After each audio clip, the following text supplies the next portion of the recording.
ఏంటి వాళ్ళు ఎలాగైతే మంత్రిత్వ శాఖలను ఏర్పాటు చేయించి పవన్ కళ్యాణ్ తిట్టించారు, నారా లోకేష్ తిట్టించారు, చంద్రబాబు నాయుడిని తిట్టించారు, ఏం చేశారు అనేది, ఏ విధంగా దాడులు చేశారు ప్రతిపక్ష పార్టీ ఆఫీసుల మీద, ప్రతిపక్ష నాయకుడి ఇంటి మీద, ఇవన్నీ కూడా చూసాం మనం.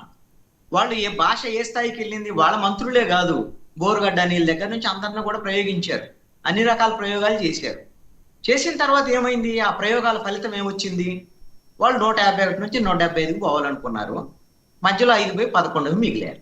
ఈ రోజున జగన్మోహన్ రెడ్డికి ప్రతిపక్ష హోదా కూడా లేదు, ప్రతిపక్ష నాయకుడు హోదా కూడా లేదు. ఆయన ప్రెస్ మీట్లు పెట్టుకుంటున్నాడు.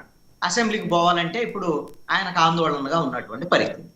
మరి ఈ ఫలితాన్ని చూసిన తర్వాత ఈ రోజున తెలుగుదేశం నాయకులు, నాయుడు గారు ఏమంటారు, ఆయన మేము వాళ్ళు అలా మాట్లాడారు కదా 5 ఏళ్ళు, మేము చప్పగా మాట్లాడితే కుదరదు, అందుకని మా వాళ్ళకి నేర్పించారు అంటే, మీ జగన్మోహన్ రెడ్డి దగ్గర ట్రైనింగ్ తీసుకున్నారా? వైఎస్ఆర్ కాంగ్రెస్ పార్టీ దగ్గర ట్రైనింగ్ తీసుకున్నారా? ఆ ట్రైనింగ్ ప్రకారంగా మీరు ఇప్పుడు మీరు మాట్లాడతారా? చప్పగా మాట్లాడద్దు, ఈ విధంగా మాట్లాడమని మీకు జగన్మోహన్ రెడ్డి ట్రైనింగ్ ఇచ్చాడా? జగన్మోహన్ రెడ్డి ట్రైనింగ్ ప్రకారం వెళ్తే ఏమైతే, ఆయన ఒక ఫలితాన్ని చూశాడు. ఇప్పుడు మెరుపుల మహేష్ గారు కూడా ఏం చెబుతున్నారు, ఏమంటే వాళ్ళు మాట్లాడిన దాంతో పోల్చినప్పుడు మా పర్సెంటేజ్ ఇంత అండి. ఇప్పుడు మీకు ఒక పవర్ ఇచ్చారు, అధికారం వచ్చింది, మీకు వాళ్ళకన్నా మంచి పరిపాలన చేసి మేము పాలనలో మా అద్భుతంగా ఉందని చెప్పుకోవడానికి ప్రయత్నం చేయాలి. కానీ ఇదిగో వాళ్ళు ఇన్ని బూతులు తిట్టారు, ఈ విధంగా భాష మాట్లాడారు. ఇప్పుడు మెరుపుల మహేష్ గారు మాట్లాడితేనో, లేదా ఇప్పుడు తెలుగుదేశానికి సంబంధించినటువంటి నాయుడు గారు వచ్చి వీళ్ళు మాట్లాడితే ఒక అర్థం ఉందండి.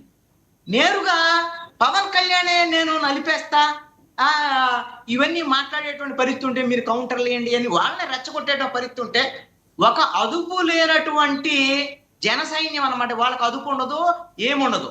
నేను చెప్తున్నాను, ఇదేమి నేను ఆ మాట అంటానికి నేనేమి ఇది కావట్లేదు. ఎందుకంటే పవన్ కళ్యాణ్ ఒక మాట అన్నా, జనసేన ఒక మాట అన్నా, ఎవరైనా సరే అది సహేతుకమైన విమర్శ అయినా సరే వాళ్ళు తట్టుకోలేరు, వాళ్ళు కందిరేగల్లాగా ఎగబడతారు.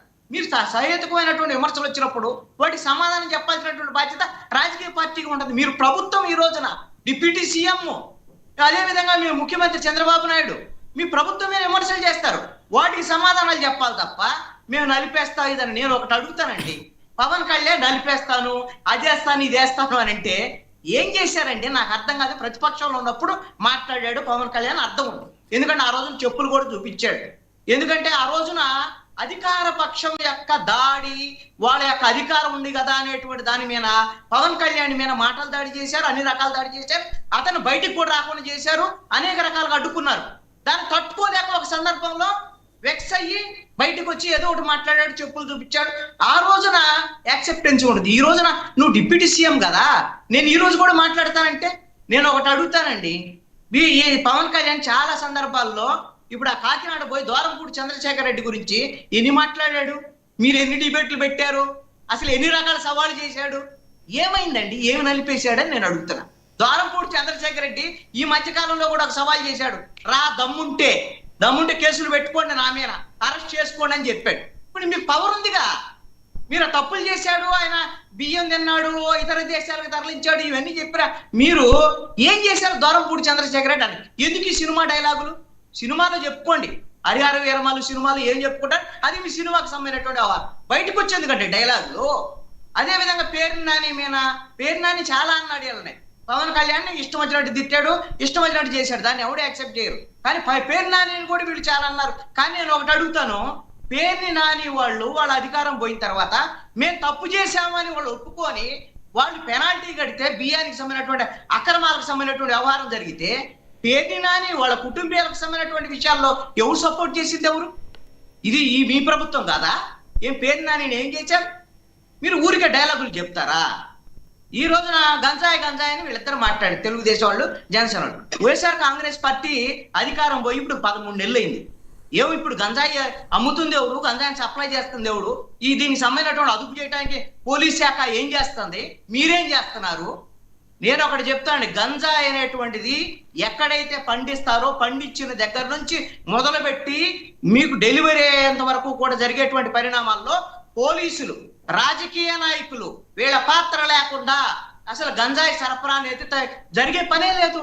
ఇప్పుడు మీ నాయకులు కూడా, మీ ఎమ్మెల్యేలు, మీ వాళ్ళ పాత్ర లేకుండా, ఈ రోజున పోలీసులు పాత్ర లేకుండా గంజాయి ఆడించి వస్తుంది.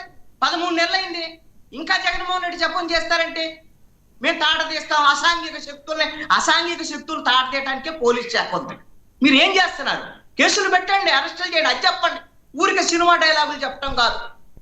మీరు మాట్లాడేటువంటి విషయాల్లో ఖచ్చితంగా అదుపు ఉండాల్సినటువంటి అవసరం ఉంది. నేను ఒకటి చెప్తాను మీకు, ఈ రోజున పవన్ కళ్యాణ్కి ఒక అతి పెద్ద అవకాశాన్ని రాష్ట్ర ప్రజలు ఇచ్చారు.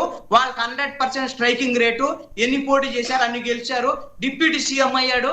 అయ్యప్ప ఈ పరిపాలన అనేటువంటిది అద్భుతంగా చేసి పవన్ కళ్యాణ్ గన అధికారంలోకి వస్తే ఈ విధంగా చేయగలడని నిరూపించుకుంటే, వీళ్ళు జన సైనికులు కోరుకున్నటువంటి విధంగా వాళ్ళ కోరిక ఏంటి? పవన్ కళ్యాణ్ ఎప్పుడైనా సీఎం కావాలని. నువ్వు సీఎం కావాలంటే ఆ విధమైనటువంటి అర్హతల్ని పాలనలో చూపించండి. అప్పుడు మీరు భవిష్యత్తులో సీఎం అవటానికి అవకాశం ఉంటుందని మాత్రం నేను సూచన చేస్తా. మీరు వైఎస్ఆర్ కాంగ్రెస్ పార్టీతో పోటీ పడటము, పర్సెంటేజ్ ప్రకారంగా వాళ్ళు తిట్టారు కాబట్టి మేము తిట్టకపోతే కుదరదు అనేటువంటి విధంగా మీరు గన వెళ్ళారు అని అంటే వాళ్ళ ఫలితాలనే మీరు కూడా రేపు పొద్దున తీసుకోవాల్సి ఉంటుంది. ఇది మాత్రం స్పష్టంగా చెప్పొచ్చు. ఓకే నరేంద్ర గారు, సార్ ఏంటి సజ్జల గారు ఈరోజు మాట్లాడిన మాటలు చాలా సీరియస్గా, దమ్ముంటే మేము సిద్ధంగానే ఉన్నాం, అరెస్ట్ చేయండి, జగన్మోహన్ రెడ్డి గారిని అయినా దమ్ముంటే అరెస్ట్ చేయండి అని చెప్పి సవాల్ విసురుతున్నాడు. ఇందాక ఆయన చెప్పినట్టుగా ద్వారంపూడి లాంటి వాళ్ళు అయితే